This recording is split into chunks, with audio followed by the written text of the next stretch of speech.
Dark Elves might be a legacy army with no hope of returning, but we're going to paint a Sorceress anyway. Let's get to it. So amidst everything we've been working on in bolstering our Dark Elf army with the hope of having something usable for like events in the next couple of months, hopefully everything goes to plan and we're able to do that. So it was time to look at some of the characters now. We're going to paint this miniature for an army, so it's going to be some stages that are a little bit easier than maybe you would normally apply for a character model. So we're going to start with the Sorceress's elf skin tone. So how do we want to start this skin tone? Well, we want to start with something quite light because elf skin is lighter than maybe your usual human skin tones. So thanks to that, we're going to start with a Kislev Flesh base coat. Now, Kislev Flesh is a layer paint. So on our wet palette, if you have one, you want to make sure that this paint is fairly watered down, but maybe not as much as you would normally do for a base coat of base paint. So apply 2 thin layers of this. So now we've got our nice base coat layer done on the skin. We now want to add some definition in, right? So how can we do that?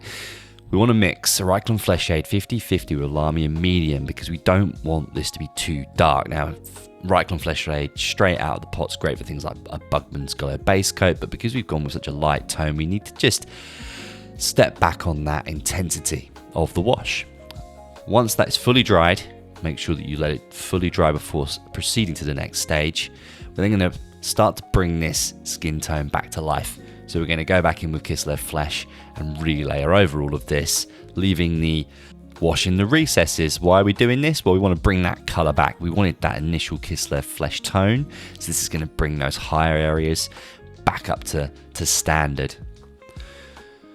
We then want to move on to increasing that intensity. So we're going to grab some Flayed One Flesh in our wet palette and water it down maybe more than you normally would. I mean, glaze this over a lot of the areas that are higher up. Why are we doing this? Well, we want to make sure that those higher areas are catching the light and gradient down to our darker skin tone areas. So how can we make sure that this model pops even more? Well, we're going to mix some Flayed One Flesh with White Scar 50/50 in a wet palette. You can do this without a wet palette, of course. And then we're just going to go in and do a fine edge highlight around all of the highest points of the model. That might be the eyebrows, the nose, elements of the muscles. Of course, you can skip this stage if you're happy with where you're at, but this just takes it to the next level if you're keen to do so. And here's that final skin tone finish before we start anything on the rest of the model. Now, you could go a little further here and start thinking about like the eyebrows and the lips and things like that, but to make it feel a little bit more realistic with something we can do, what we can do is grab some Beserker Bloodshade here, which is a very deep red wash, and very carefully just dab this into the open mouth. You could start trying to paint the tongue here and things like that, but I think just the wash does exactly what you need it to do. So once our skin is finished, we now have to think about what we're moving on to next. So the next layer of painting here is 2 pieces.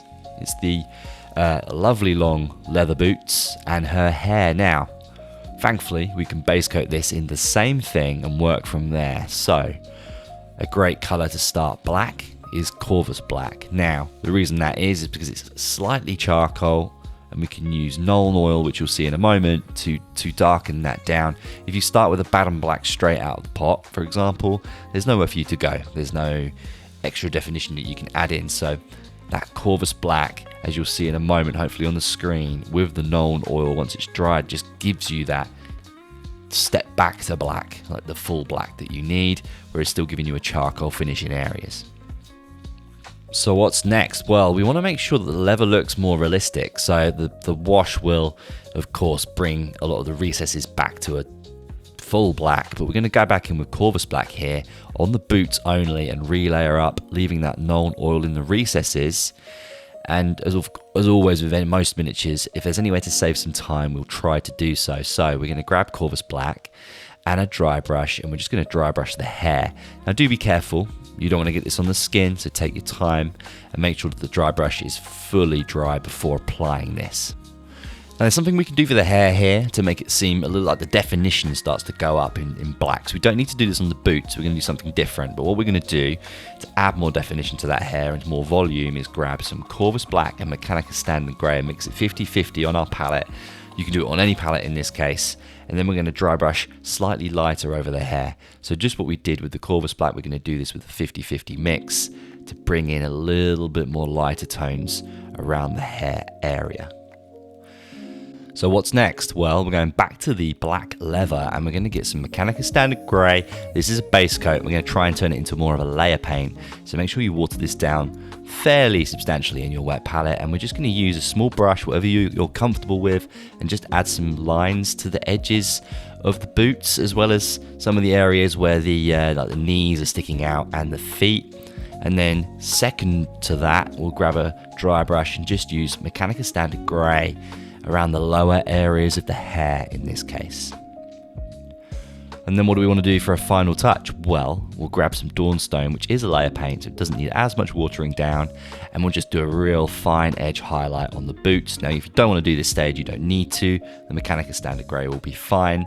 And then what we will do, instead of dry brushing the hair with this, we're just going to pick out some of the like the ends of the strands effectively and some of the hair closer to her head to make it look like the light's hitting those areas the most. Oddly, next up, why I'm doing it now, I'm not sure, but we're going to paint the eyes. So you can take your time with this. This is something that you if you're comfortable doing eyes, then of course give this a go. If you're not comfortable doing eyes, then maybe skip this stage. But we're going to grab some white scar, and when you're painting eyeballs, you want to make sure the paint is fairly watered down so that you can almost like pin it in, and make sure to move the model and your brush around to make it easier for yourself. And then once the white is dry in the eye, we're going to grab some Abaddon Black with the smallest brush you have, or the brush you're the most comfortable with, and just add in the pupils. Now, the big tip here is to try and make sure both pupils are looking in the same direction. Just doing that, it just makes the model look so much better. It is really difficult to do though, so do take your time, and if you make a mistake, just repaint over with Kislev Flesh and give it another go. So what are we going to move on to after all of that leather and hair is done? Well, there's not a lot more of the model to paint, in all honesty, so we're going to move on to the cloak, and we're going to use Galvor Back Red. Now this is quite a thin base coat, so as I think I've even overwatered it here, so you're going to need 2 or maybe even 3 coats of this. Now, how are we going to add definition to this Galvor Back Red? Well, a little bit like with the leather, we're going to use Nuln Oil. Now, we're not using a red wash because the red washes are a really similar tone and you just won't get enough definition to work with. So, Nuln Oil straight out of the pot, oddly, works perfectly for this. Now, using that Galvor Back Red, this is where it being quite a thin paint is really, really useful. And the reason for that is that it really shows through the Nuln Oil wash really well, so you can kind of glaze this back over and then only leave the Nuln Oil in the deepest recesses. This may take a little bit of time and a bit of trial and error, and this is quite an older model, so there's not as much detail as maybe you'd expect to see on some of the newer kits, so you can kind of add some of your own elements in here, which is really quite nice and quite a change. Right, so after we've applied that red, we're going to now think about what the next stage is. So that, in this case, is to mix some Galvor Back Red with some Wordbearer's Red, which is a really lovely bricky red colour, but we need a medium tone, and we're going to make sure that is fairly watered down as well, and paint over most of the areas where we've painted the Galvor Back Red to glaze it up to a new tone. And then how are we going to make it pop even more, especially the flat areas? Well, we're just going to grab Wordbearer's Red, which is a layer paint, and we're going to water it down substantially still and just glaze over the even higher areas as much as possible. Now, you could miss out that middle stage we just talked about and get a very similar result, but we're trying to build up that graduation and build up that texture. And then, to really get a final touch, and we want this to look really sharp here, we're going to mix Galvor Back Red 50-50 with White Scar and just apply it around all the edges. So just paint all the edges like a fine edge highlight. You could skip this stage if you want, and if you don't want to mix a colour, something like Bugman's Glow would work really well here. Now you may be wondering, okay, this is great, but it seems a bit clean, and I would I would agree with you. I feel Dark Elves should be a little bit more rugged and beaten up, like maybe they've been out on campaign, they've been out on their black arcs. So what we're going to grab is a regular dry brush here and really do remove the paint from it and just brush this around the base of the cloak. Only the base, just to make it look like it's been like torn and ripped in places. I think it looks really nice. And an extra little tip I tend to find, and in the same vein as that mix that we've just dry brushed on, get some Rhinox hide on your dry brush, really remove the paint. Like, you almost want there to be nothing on there. If there's still something coming off on a tissue, then you need to remove more and just run that around the same area to make it look muddy and a bit broken up. We're really cooking now, but you're probably wondering, well, what's next? So we're going to be painting the staff pole, as well as the dagger on her back, the handle for the dagger, and then she has got some little strings holding her loincloths together. Anyway, we're going to paint those now. So how can we get a nice wooden texture for something that has no texture modelled in? And for these models, I find with the Dark Elves, we're just going to base coat it with dryad bark to start, and then we want a different black to the leather that we've already done, but we're still going to start with Corvus Black in this case. So just do 2 thin coats of both the dryad bark and the Corvus Black, and we can wash them both at the same time using Nuln Oil again, but unfortunately there are not really any brown washes that are deep enough to work with the dryad bark base. So we're going to wash those elements now before moving on to the next stage. But again, do be really careful as you do this. As you progress through the painting stages of miniatures, it becomes more and more paramount that you are as clean as possible, because you just don't want to get flecks of that wash all over your lovely skin tone or red loincloths. So going back to the wood, we were talking about how we're going to make this thing look wooden. Now, because the Dark Elves are such a clean, clinical, production-based army, they're just this thing's going to look pristine.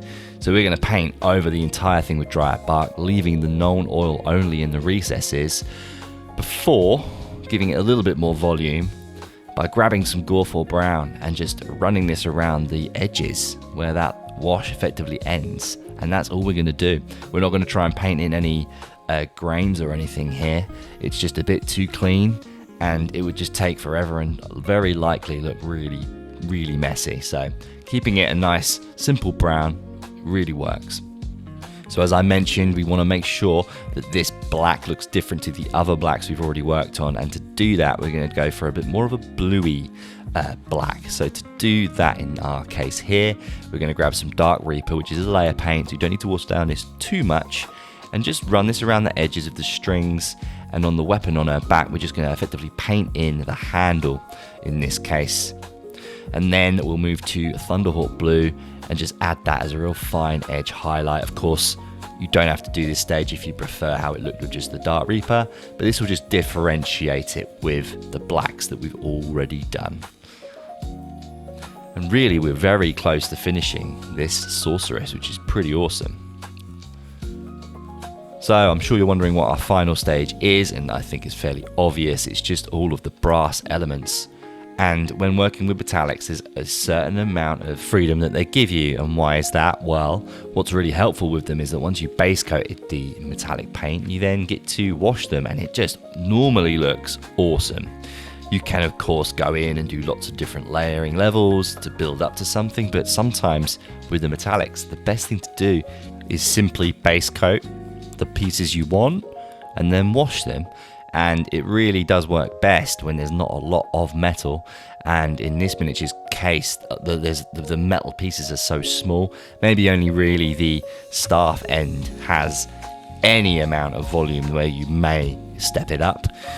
But anyway, we're base coating all of the metal elements in Ruin Lord Brass first, and we're going to make sure that that is fully dry before we wash it, because we don't want to get metallic flecks into our wash pot.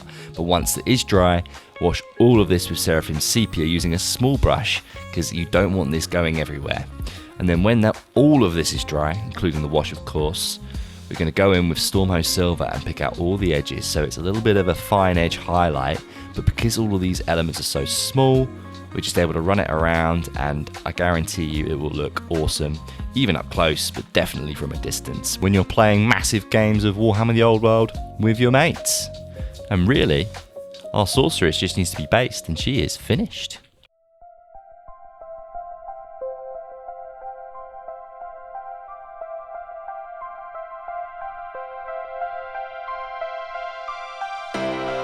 And there she is. Wow, this was a bit of a blast from the past. I think I might have painted one of these miniatures back in 2007. I mean, the fact back then we got plastic character models was mind-boggling for Warhammer the Old World. I believe it was a 7th edition release. It might have come out for the Storm of Magic. Hey, you guys let me know in the comments when this model came out. And also, please do let me know what you thought of the paint job. Let me know what you would do differently or how you're going to paint yours if you're being a bit bonkers like me and trying to build a legacy army. Anyway, this has been Herdstone Painting. My name is Mark. Thank you so much for watching. We really appreciate all the love we get on the socials and YouTube and stuff like that. If you have a chance, please do like and subscribe if you have not already. And if you didn't enjoy the video, well, thank you for stopping by regardless. We have a link.bio in our channel description. It can take you to a whole host of things like Patreon, our WhatsApp community, so it'd be awesome to see you guys there. Until the next one, see you then. Bye bye.